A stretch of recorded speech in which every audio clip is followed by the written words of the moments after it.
दिवाळीची मोठी बातमी अयोध्येतून। अयोध्येमध्ये जवळपास 5,51,000 दिव्यांचं प्रज्वलन करण्यात आलंय। अयोध्येत दीपावलीची मोठी धूम सुरू आहे। दरवर्षी अयोध्येत दीपावली साजरी करण्यात येते, दीपोत्सव साजरा करण्यात येतो। यावर्षीही अयोध्येमध्ये दीपोत्सव साजरा करण्यात आला। दीपोत्सव 2020 चं आयोजन करण्यात आलं होतं। उत्तर प्रदेशचे मुख्यमंत्री योगी आदित्यनाथ आणि राज्यपाल आनंदीबेन यांच्या उपस्थितीत हा सोहळा पार पडला। यावेळी श्री प्रभू रामचंद्रांच्या राज्याभिषेकाची तयारीही करण्यात आली होती। अयोध्ये येथील वादग्रस्त जागेचा निवाडा झाल्यानंतर, शिलान्यास झाल्यानंतर पहिल्यांदाच हा दीपोत्सव साजरा करण्यात आला होता। त्यामुळे यंदाची दिवाळी विशेष होती। या दिवाळीमध्ये 5,51,000 दीप प्रज्वलन करण्यात आले। एकाच वेळी सर्वाधिक दीप प्रज्वलन करण्याचा विश्वविक्रम यावेळी प्रस्थापित करण्यात आला।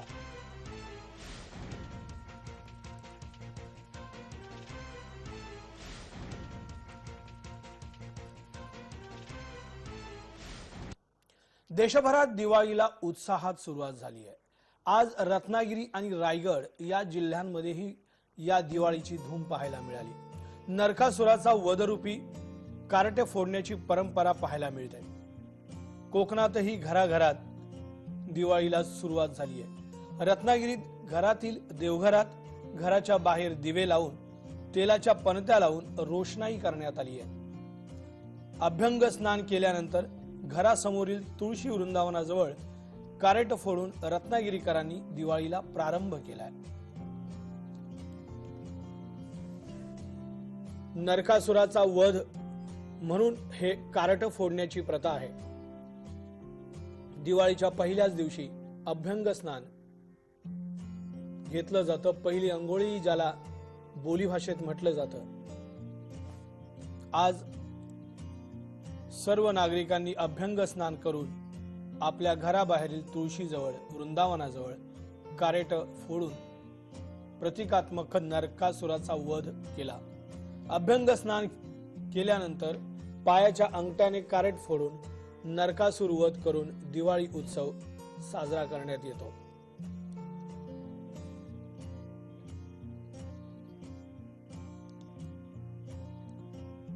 दिवाळीची ही जी धूम आहे ती सर्वत्र उत्साहात सुरू आहे। रत्नागिरीमध्ये सुद्धा अभ्यंग स्नान करून कारेट फोडण्यात आलंय। हा काय नेमकी प्रथा आहे, ही परंपरा, या संदर्भात अधिक जाणून घेऊया। आमच्यासोबत जोडले गेले आमचे प्रतिनिधी कृष्णकांत साळगावकर। कृष्णकांत, काय नेमकी प्रथा आहे, कशा संदर्भात असतं आणि आज काय नेमकं साजरा करण्यात आलं?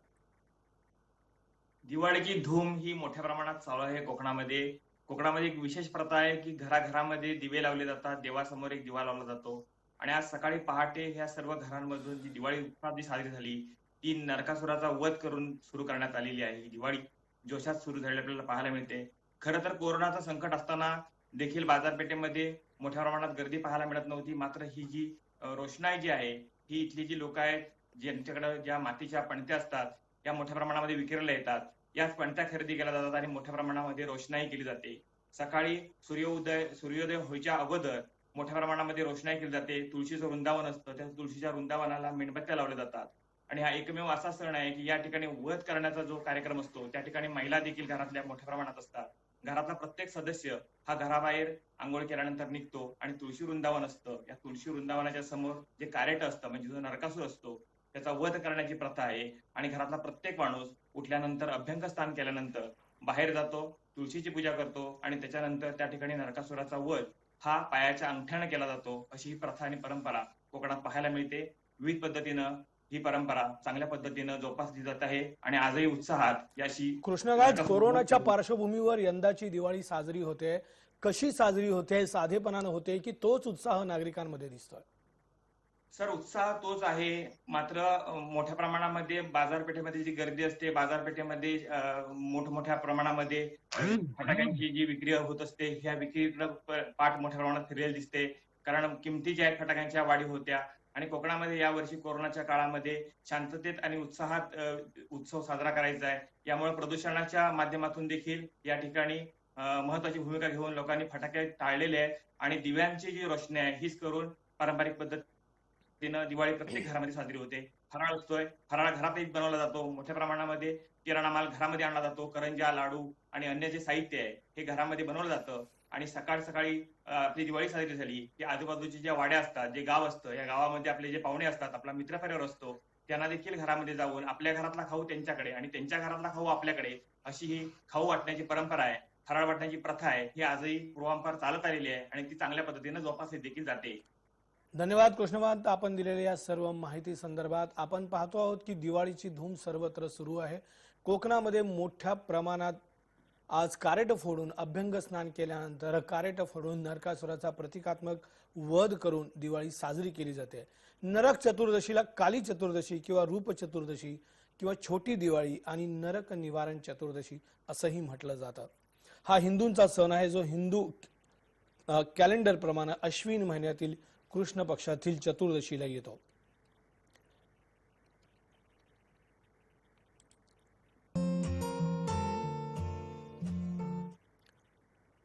कोरोना महामारीचं सावट असलं तरी हे सावट दूर सारत रायगडमध्ये सुद्धा मोठ्या प्रमाणात उत्साहात दिवाळी साजरी करण्यात येते.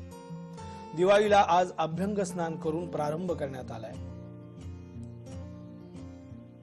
नरक चतुर्दशीचा दिवस या निमित्ताने रायगडमध्ये ठिकठिकाणी रस्त्यावर अंघोळ करण्याची परंपरा आहे. श्रीकृष्णानं नरकासुराचा वध केला या पराक्रमाचं प्रतीक म्हणून आजच्या दिवशी कारेट नावाचं कडू फळ अभ्यंग स्नानाच्या वेळी पायाखाली चिरडण्याची परंपरा रायगडमध्ये आहे. घरांना रोषणाई, फटाक्यांची आतषबाजी करीत आज रायगडमध्ये दिवाळीला प्रारंभ झालेला आहे. आपण पाहतो आहोत ही दृश्य. सकाळी पहाटे अभ्यंग स्नान जे आहे ते रस्त्यावर करण्याची प्रथा रायगडमध्ये आहे. अभ्यंग स्नानानंतर प्रतिकात्मक नरकासुराचा वध कारेट फोडून करण्यात येतो. ही रोषणाई, फटाक्यांची आतषबाजी आणि अभ्यंग स्नान अतिशय उत्साहाचं आणि मांगल्याचं वातावरण आहे. या वातावरणाचा आढावा घेतलाय आमचे प्रतिनिधी सचिन कदम यांनी. सचिन कदम आपल्यासोबत आता जोडले गेलेले आहेत. सचिन, काय नेमकं सकाळचं दृश्य होतं, कशा पद्धतीचं दृश्य आहे, काय नेमकी कशा पद्धतीने दिवाळी साजरी केली जाते? रायगडमध्ये दिवाळी साजरी केली जाते. त्यामध्ये एक वेगळं महत्व आहे की रोजची आपल्या रुटीन असतो त्यापेक्षा वेगळं सगळीच माणसं सकाळी लवकर उठतात, पहाटे उठतात आणि सकाळी रस्त्यावर आंघोळ केली जाते. घरातल्या महिला आहेत त्या पुरुषांना उठणं लावतात, सुगंधी उठणं लावलं जातं आणि आंघोळी बाहेर होते दिवाळीच्या निमित्त.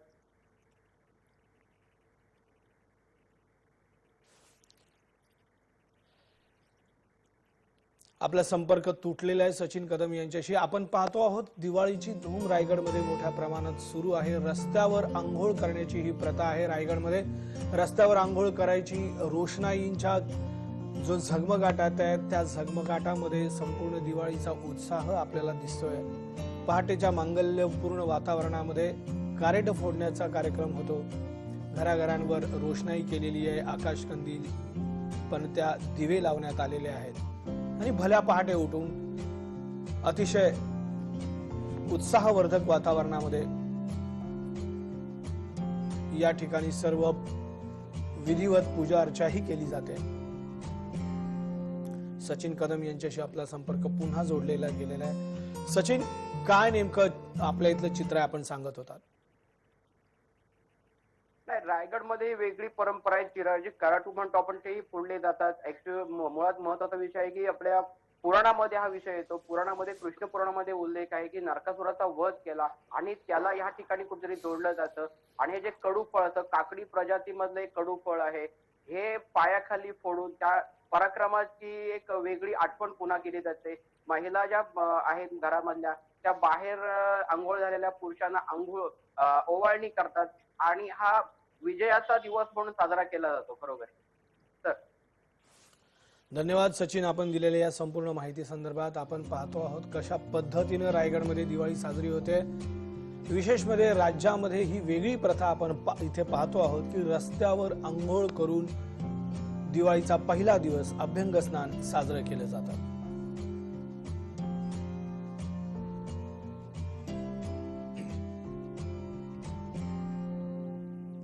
आता बातमी आहे औरंगाबादमधून। औरंगाबादमध्येही दिवाळीचा उत्साह आपण पाहतो आहोत, मात्र इथे वेगळा आहे। इथे फटाके मुक्त दिवाळी साजरी करण्यात येते। राज्य सरकारच्या आवाहनाला प्रतिसाद देत औरंगाबादकरांनी 99% प्रतिसाद दिलेल्या या आवाहनाला आणि फटाके मुक्त दिवाळी साजरी केली आहे। दरवर्षी औरंगाबादमध्ये पहाटे उठल्यानंतर पहिल्याच दिवशी फटाक्यांची मोठी आतषबाजी होते, मोठा आवाज होतो।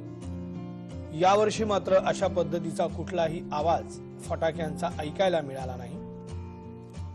सौम्य फटाके औरंगाबादकरांनी सकाळी वाजवले, सौम्य फटाके वाजवले, दिव्यांची रोषणाई केली आणि दिवाळीचा उत्साह तेवढ्याच आनंदात त्यांनी साजरा केला। मात्र यावर्षी फटाके, प्रदूषणकारी फटाके टाळलेले दिसतायत। औरंगाबादकरांनी यंदा फटाके वाजवले नाहीत।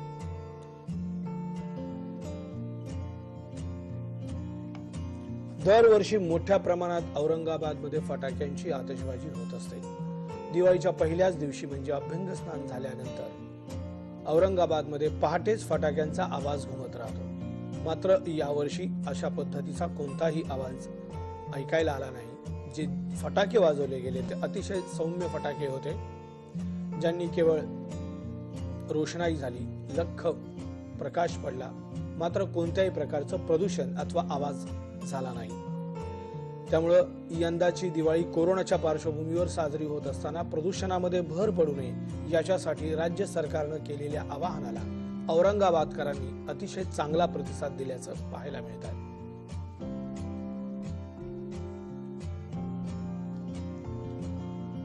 औरंगाबादमध्ये पहाटेच दरवर्षी मोठ्या प्रमाणात फटाके वाजवले जातात। यावर्षी मात्र औरंगाबादकरांनी फटाक्यांना फाटा देत अतिशय शांततेत आणि उत्साहात ही दिवाळी साजरी करण्याचा प्रघात सुरू केलेला दिसतोय।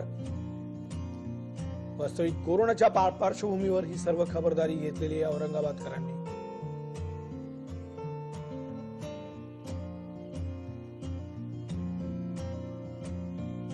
आज पहाटे अभ्यंग स्नानानंतर सौम्य फटाके वाजवून, पणत्या लावून, रोषणाई करून आपला आनंद औरंगाबादकरांनी साजरा केलाय। मात्र दरवर्षीप्रमाणे मोठ्या आवाजातील फटके किंवा प्रदूषण करणारे फटाके त्यांनी वाजवले नाही।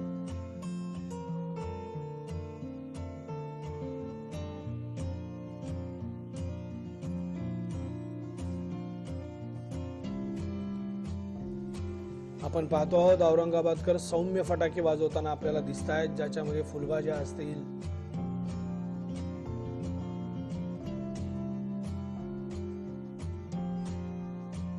फ्लॉवर पॉट असतील, अशा पद्धतीचे फटाके वाजवले जात आहेत, ज्याचा आवाज होत नाही, केवळ लख्ख प्रकाश पडतो। असेच फटाके वाजवले जात आहेत। सौम्य फटाक्यांचा आनंद घेताना चिमुकले आपल्याला दिसत आहेत। औरंगाबाद मधलं हे दृश्य आपण पाहतो आहोत।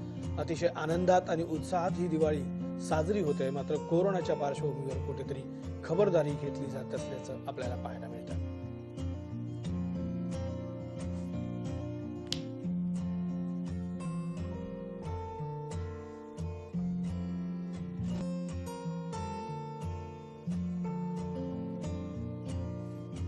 औरंगाबाद मधील ही जी दिवाळी साजरी होते अत्यंत उत्साहात, मात्र कोणत्याही फटाक्यांविना, याची माहिती आपण जाणून घेणार आहोत। आपले प्रतिनिधी अशोक कारके आपल्यासोबत जोडले गेलेले आहेत।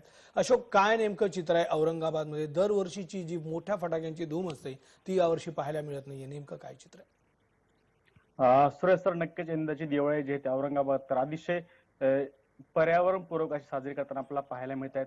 दरवर्षी मोठ्या प्रमाणामध्ये पहिल्याच दिवशी आणि त्यापूर्वी देखील मोठ्या मोठ्या आवाजाचे फटाके जे असतात ते सकाळी सकाळी पहाटे 5 वाजल्यापासून ते संध्याकाळी देखील मोठ्या आवाज येत असतो। यंदा मात्र असा कुठलाही मोठ्या आवाजाचा फटाका किंवा प्रदूषण करणारे फटाके औरंगाबादकरांनी वाजवले आपल्याला पाहायला मिळत। एकंदरीत पाहिलं तर हा जो कोविडचा प्रादुर्भाव या काळामध्ये प्रदूषणमुक्त दिवाळी साजरी करा राज्य सरकारने जाहीर केलेली। त्याचबरोबर विविध संस्था, संघटना हे देखील असं आवाहन करतात की यंदाची दिवाळी प्रदूषणमुक्त जाहीर केली पाहिजे, ज्यामुळे येणाऱ्या काळामध्ये आपल्याला आणि पर्यावरणाला कुठली हानी होणार नाही। या अनुषंगाने औरंगाबाद करण्याचे महत्त्वाचा पाऊल आज उचललेला आहे आणि यंदाची दिवाळी औरंगाबादकरांनी फटाके मुक्त साजरी केली अशी म्हणायला हरकत नाही, कारण की फक्त 1% लोकांनी फटाके वाजवताना आपला औरंगाबादमध्ये पाहायला मिळेल।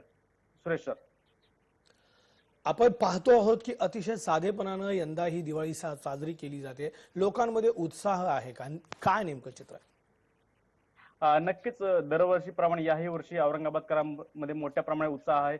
इतर लाइटिंगची व्यवस्था असो किंवा खरेदी असो, बाजारपेठेमध्ये मोठ्या प्रमाणात औरंगाबादकर यंदाही गर्दी करत आहेत. मात्र हे सर्व करत असताना जे कोरोनाचा प्रादुर्भाव आहे, यामध्ये मास्कचा वापर करणे हा महत्वाचा भाग आहे. सोशल डिस्टन्सिंग जरी पाळले जात नसले तरी प्रत्येक जण, बहुतांशी जण मास्क लावतात आणि त्यामध्ये दिवाळीमध्ये फटाके न वाजवणं हा अतिशय महत्वाचा निर्णय आहे. औरंगाबादमधील काही संस्था पुढे आलेल्या आहेत. त्याचबरोबर काही नागरिक देखील पुढे आले. त्यांनी असं आवाहन केलंय की औरंगाबादकरांनी यंदाची दिवाळी फटाके मुक्त साजरी केली पाहिजे आणि त्या अनुषंगाने औरंगाबादकर यंदाची दिवाळी फटाके मुक्त आणि पर्यावरणपूर्वक साजरी करताना आपला पाहायला मिळतो. त्यातला महत्वाचा भाग, ज्या लोकांनी फटाक्याची दुकानं टाकली होती त्या लोकांचं नुकसान झालं. मात्र हे नुकसान थोडं महत्वाचं नाही, त्यापेक्षा फटाके मुक्त दिवाळी ही समाजासाठी आणि आपल्यासाठी अतिशय महत्वाचा घटक आहे. सुरेश सर.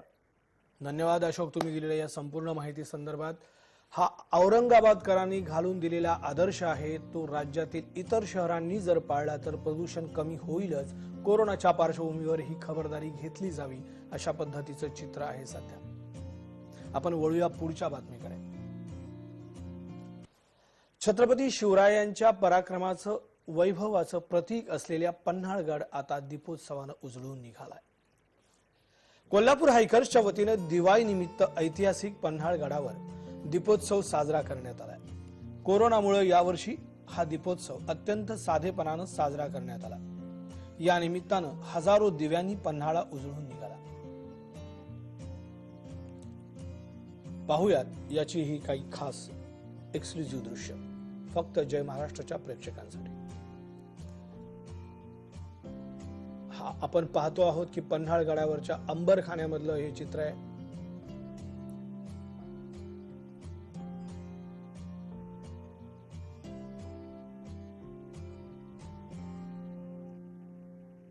अंबरखान्यामध्ये या पद्धतीनं दिव्या लावल्याचं आपण पाहतो आहोत. अतिशय सुंदर असं हे चित्र आहे. हा अंबरखाना पूर्वी धान्याचं गोदाम किंवा कोठार म्हणून त्याची ख्याती होती.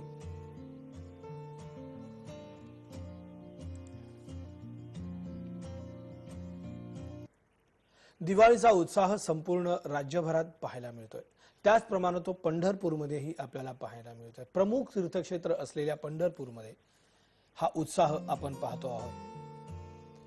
विठ्ठल रुक्मिणी मंदिर समितीच्या वतीनं दीपावली लक्ष्मीपूजन निमित्त विठुरायाची आणि रुक्मिणी मातेच्या गाभाऱ्यात व मंदिरात लाल व पिवळ्या जरबेऱ्या फुलांची सुंदर व मनमोहक अशी आरास करण्यात आली आहे. देवाचा गाभारा, सोळखांबी मंडप, चौखांबी मंडप आकर्षक पद्धतीने सजवण्यात आलाय. त्याचबरोबर संत नामदेव पायरी येथील महादरवाजा म्हणजेच पितळी दरवाजा उघडण्यात आला आहे. देवाचं दर्शन जरी बंद असलं तरी या नामदेव पायरी जवळ भाविक दर्शन घेऊन समाधान व्यक्त करीत आहेत. पंढरपूरचा विठुराया हा संपूर्ण महाराष्ट्राचं आराध्य दैवत आहे. दीपावलीच्या पहिल्याच दिवशी अभ्यंग स्नानानंतर पंढरीच्या विठुरायाचं दर्शन घेण्याची प्रथा आहे. मात्र यंदा कोरोनाच्या पार्श्वभूमीवर मंदिर बंद असल्यानं प्रत्यक्ष विठ्ठलाचं जरी दर्शन घेता येत नसलं तरी नामदेव पायरीजवळ भाविकांना जाऊन दर्शन घेता येत आहे. भाविक त्याचा लाभ जरूर घेत आहेत. पाहतो आहोत अतिशय सुंदर आणि मनमोहक अशी जरबेराच्या फुलांची आकर्षक सजावट दिवाळी निमित्त करण्यात आलेली आपण पंढरपूरच्या विठ्ठल मंदिरामध्ये पाहतो आहोत.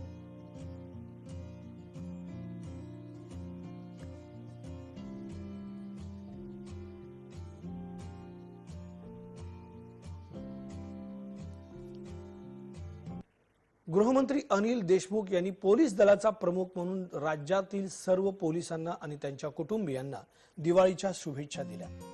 अनिल देशमुख यांच्या पत्नीनेही पोलीस आणि त्यांच्या कुटुंबियांना शुभेच्छा दिल्या.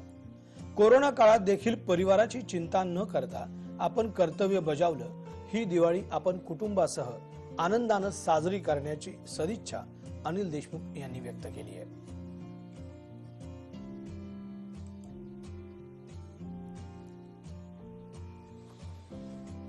ही दिवाळी आपण आपल्या कुटुंबियासोबत अतिशय आनंदाने साजरी करावी अशी मी आपल्याला विनंती करतो. मी आपल्या सर्वांचा कुटुंब प्रमुख म्हणून आपल्या सर्वांना दिवाळीच्या शुभेच्छा देतो.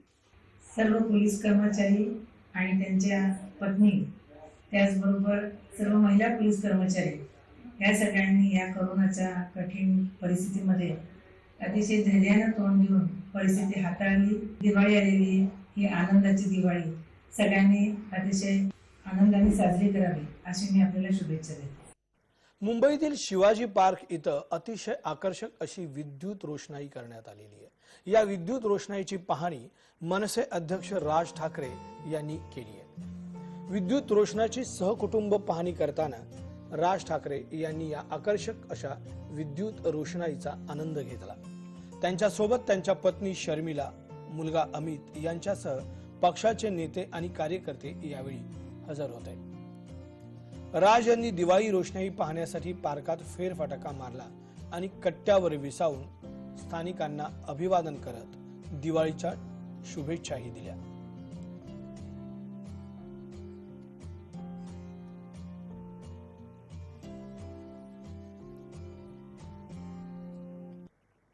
धनत्रयोदशीच्या दिवशी आरोग्य चांगलं राखण्यासाठी आराधना केली जाते, प्रार्थना केली जाते.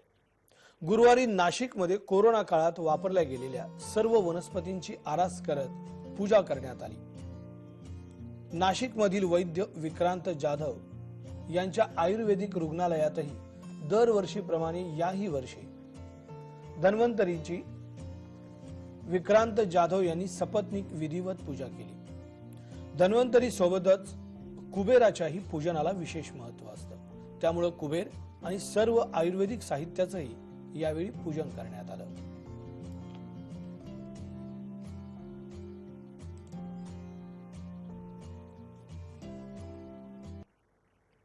किल्ला तयार करणं ही दिवाळीतील आणखी एक परंपरा आणि प्रथा. बारामतीमध्ये सुद्धा ही प्रथा आपल्याला पाहायला मिळते. बारामती तालुक्यातील झारगडवाडीत वैष्णव बळी आणि प्रतीक बळी या भावंडांनी राजगड किल्ल्याची हुबेहूब प्रतिकृती तयार केली आहे. 15 दिवसांच्या अथक प्रयत्नातून त्यांनी हा किल्ला साकारलाय. या किल्ल्याच्या माध्यमातून राजगड किल्ल्याचा ऐतिहासिक वारसा आणि इतिहासच त्यांनी उभा केलाय. तसंच लोकांना घरबसला राजगड किल्ला पाहण्याची संधी उपलब्ध करून दिली आहे. यामुळं या दोन भावंडांचं सर्वत्र कौतुक होत आहे. दिवाळीत किल्ले बनवण्याची प्रथा संपूर्ण राज्यभरात आहे. विशेषतः कोकण, पुणे, कोल्हापूर या शहरांमध्ये ती अधिक प्रकर्षाने दिसते.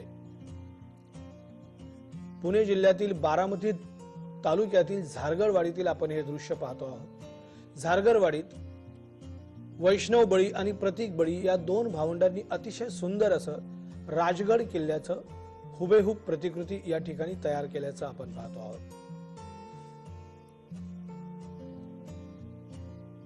जे राजगडाची जी जशी हुबेहूब प्रतिकृती तीच ही प्रतिकृती आम्ही या ठिकाणी साकारली आहे. ज्या लहान मुलांना, काही व्यक्तींना ज्यांनी अजून राजगड पाहिला नाही अशा व्यक्तींच्या जर मनात दृढ एक इच्छा असेल की आपण या ठिकाणी राजगड कसा आहे तर बघावा, तर त्याची खरोखरच तुम्हाला या ठिकाणी आल्यानंतर प्रचिती येऊ शकते. दरवर्षीप्रमाणे ह्या वर्षी आम्ही आमच्या सगळ्या मुलांनी मिळून हा किल्ला प्रतिकृती साकारली आहे. तर हे आमचं साधारणतः 4थं वर्ष आहे. पहिल्या वर्षी प्रतापगड बनवला, दुसऱ्या वर्षी पुरंदर, तिसऱ्या वर्षी सिंहगड आणि आता 4थ्या वर्षी राजगड किल्ल्याची हुबेहूब प्रतिकृती बनवलेली आहे.